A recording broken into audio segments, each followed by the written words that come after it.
guys, welcome to a new year of VGcasters. This is another VG Circle for all you guys with your host Abcam and your panel of usual suspects with us.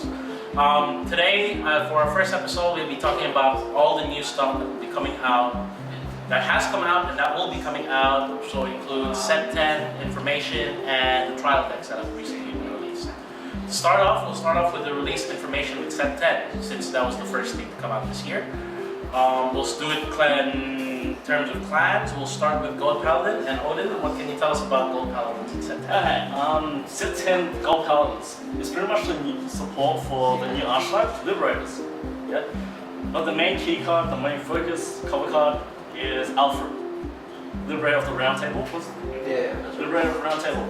The ability to counterblast, a special counterblast, to top deck one card and call it to 11 rearguard. Also, its Liberate is to gain 2k for every Liberators on field. Yeah. Now let's discuss what it is. Yeah. So basically, like for you, those of you who don't know, the term special counterblast basically refers to counterblasting like we know how to, but where it's specifically like specific cards. For example, in Alfred Liberator's case, the counterblast must be units that are of Liberator archetype. Yeah. They don't only do the archetypes, they also do the clans as well. So counterblast one roll up, counterblast one Maracon. Then from memory, the rest of the released information for Gold Paladins have been mostly cloned. Close to the Liberator. But they do get that practically unrestricted Vivian. Unrestricted.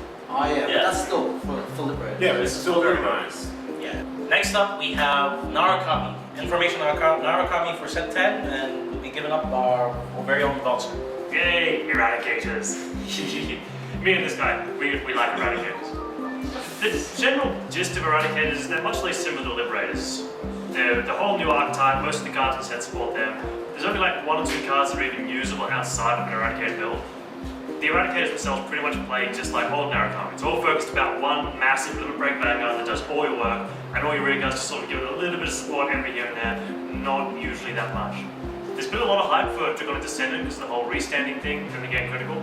Problem is, his special counterblast with the plus 5k doesn't do a great deal to help him. There's other units in Narukami that can do that much better.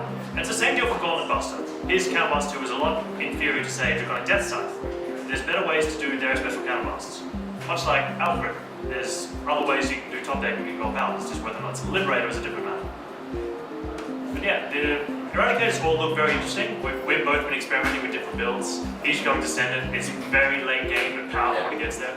I want to go with Golden Buster, just the moment I hit grade 3, wreck everything. Next up on our list is Royal Paladins, and we have our very own Pretty Boy. Phonic. Pretty Boy Phonic. There you go. It's a new year. Talk. Well, obviously we got our own archetype, which is Jewel Knights. Interesting thing, like it's very, very aggressive compared to Royals usually. How I see Royals. I see Royals as very toolboxy, obviously, but this is just very, very focused and it's just crits everywhere. It's Salome limit breaking getting crit and it's ride breaking on actually getting a crit, but I don't know, it's very different from how I expected Royals to be reintroduced. Obviously, you got the specific supporters, but unlike most of the other stuff, their effects are rearguard based rather than Vanguard based. So like, the Jewel Knights have to have 4 rearguards rather than a Jewel Knight Vanguard to gain effects. So far, I'm really enjoying just playing around with the ride break card, Ashley. She's obviously technical into most, if not any deck. Royal Paladins, and obviously being 11k base is very, very nice. Finally got one. That's not Galahad. Oh, and we haven't actually mentioned this on our channel yet, but let's go through break rides. Yeah, break rides, ride breaks. Yeah, break rides is like their new gimmick for the series. It's just a limit break ability that activates upon riding. Yeah. So we already have cards like this, like the Dragon Hidden Dragon Striker. When you ride on top of this card, gives the cover unit above and some of this stuff, but similar concept, but this only works grade 3 on grade 3 of the same plan, giving the card that's being ridden over, the card that's riding over it, an ability or like an extra benefit. So in the case of Royals, it's an extra crit. In the case of Eradicators, it's killing something, which helps out Golden Buster. But yeah, basically just stuff like that. Next clan on lineup is Spike Brothers. Take it away. Well, Everyone at the table sign. Really? Not nice. Okay, so now you're saying his obsession's gone from first to start off with, no, there's no archetype. So you guys can calm down. Is there? Yeah, technically doubles, but they're not focused. Sort of. So it's not technically an archetype. It's just an archetype person. But all these guys are signed because of that new grade 3 Ride Breaker. Yeah, manager. Yeah. I think it's powerful. He is. It's crazy. He hits. It's really scary. Yeah. He does hit hard. I mean, like, basically, if you break ride that with a doubly Emperor, you have 3 cards in hand, and you have full field, GG, you're dead. That thing puts up so much power. Today, for set 10 information, is Genesis.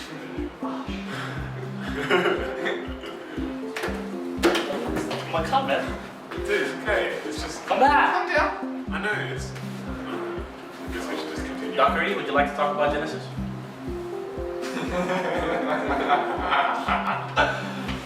Yes. Take that away. Yes. Alright. Genesis is. Yeah. For the moment, all we've got are basically clones.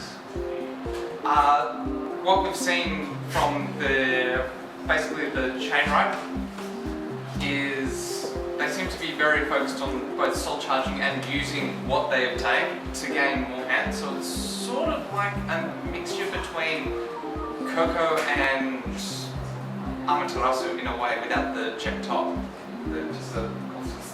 Just a constant soul charge. Yeah, for the moment, it's not that good. I've been deck testing it. If you miss the ride chain, and if you run the ride chain and you miss it, it punishes you quite hard. If you get to the grade 2 and you don't have the grade 3, you're going to constantly attack the Vanguard with your Vanguard. Or if they have nothing on the field, then you're going to attack the Vanguard. And it punishes you by soul charging because it's not optional. And having the grade 1, you soul charge 2 and then you soul charge 2 again. So that's 4 soul charges, which can help if you get the chain ride off, but if you miss it, you're decking yourself out, mate.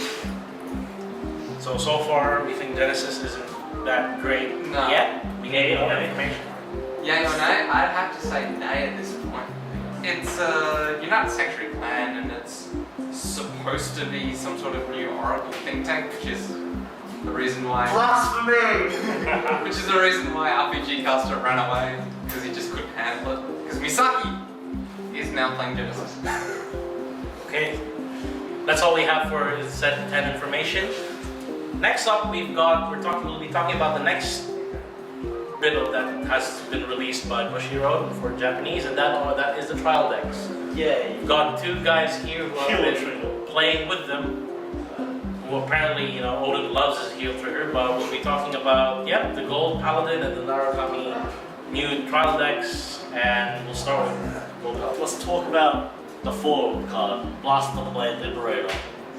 A lot of people look down on it, kind of thing. It's like it's inferior to its counterpart, the normal Blast Blade, because it requires you to have a Liberator Vanguard and pretty much everything Liberator. And it only could shoot the front row, was it? Yes, it only shoot the front row. For me, I like it. It's like one of the few cards I can use to shoot stuff, so I will use it as much as I can. Yeah. Next up is the other non-foil card, the My Break Ride, Gaslock. Gaslock, a lot of people used to say it's OP before release.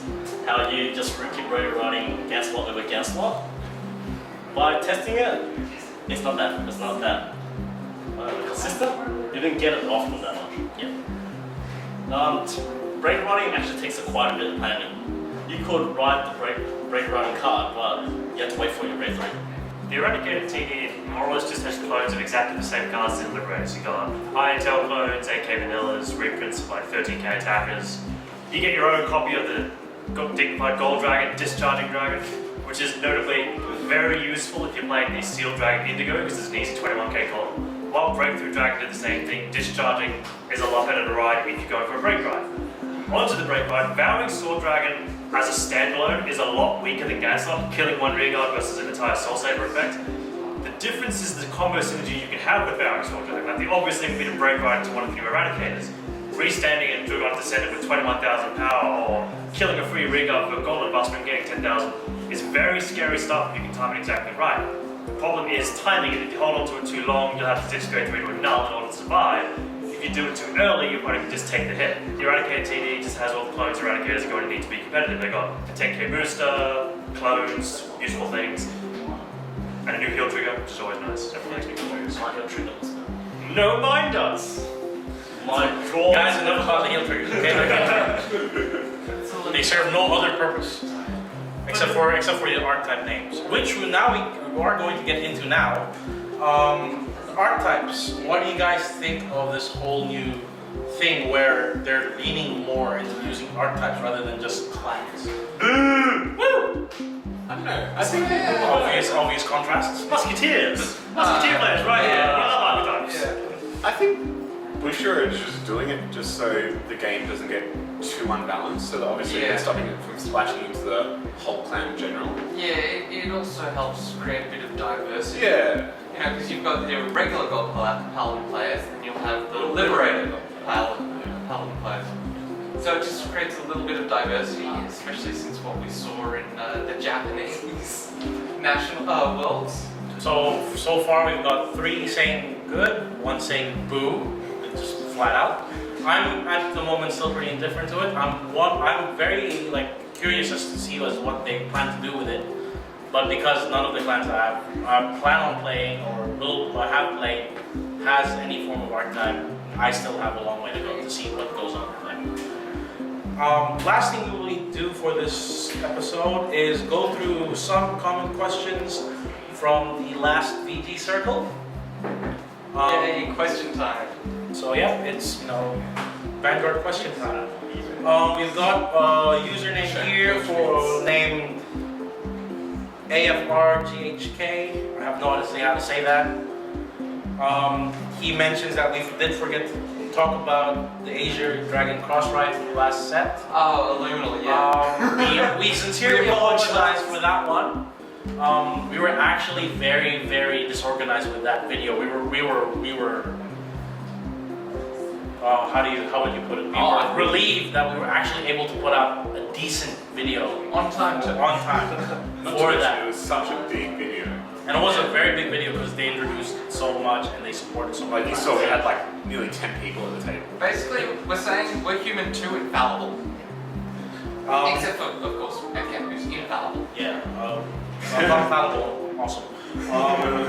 Next comment is from a guy named Kelu Datsit. He says you really need to work out on buying some better microphone with a little face. We are trying our best. We're trying to pull in all our resources to getting funds to get a new camera and more new equipment. That's still ongoing, and hopefully we will have all our new equipment soon. Just remember, guys, we're still a relatively small group, and obviously we aren't funded or anything. But we're trying our hardest. For money or anything like Yeah, that. we're trying our hardest just to gather enough resources that Yes. We provide a free service. Yes, For the this is of a channel by the community for the community. Last question is from Ronald Devin, all one word. His question is, where's Keto? Funny story about the whereabouts of our former member Keto. Maybe he'd like to explain exactly why he hasn't been on video lately. Hey, come here! Odin, would you like to stand up and leave? Okay. Keto, we have a few people asking where you've been and why you haven't been on the videos. Would just like to elaborate exactly why. Me knows English, so There you have it, guys. Apparently, Keto no longer speaks English. He had his head hit by a semi truck, and he, yeah. We pray. You go now. Okay, thank you. To be honest, Kero has actually been really busy Really? running Vanguard as a whole for the entirety of Australia. He has become basically the person to go to when you want to talk about events all over Australia, visits from people, and like just stuff, anything you want to talk about to Bushy Road. So Kero, we thank him, we congratulate him for the sort of promotion, and he has been doing a really great job. So guys, just bear with us, and he'll be back soon.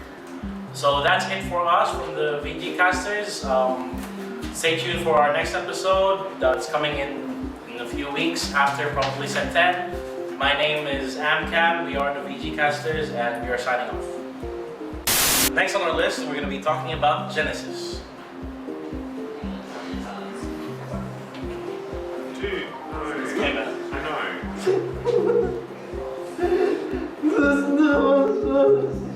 Hey guys, thanks heaps for watching this video with us. We're glad to be back. For this year, I'm probably going to be taking a step back and letting the other VGcasters members take the spotlight. So, yeah. If you want to see other VG Circle goodness, click on the annotations up there, as well as the year in review. And if you want, you can check out my new channel where I talk about anime and make a fool of myself down in the bottom left. But yeah, here is a teaser for Cray Wars.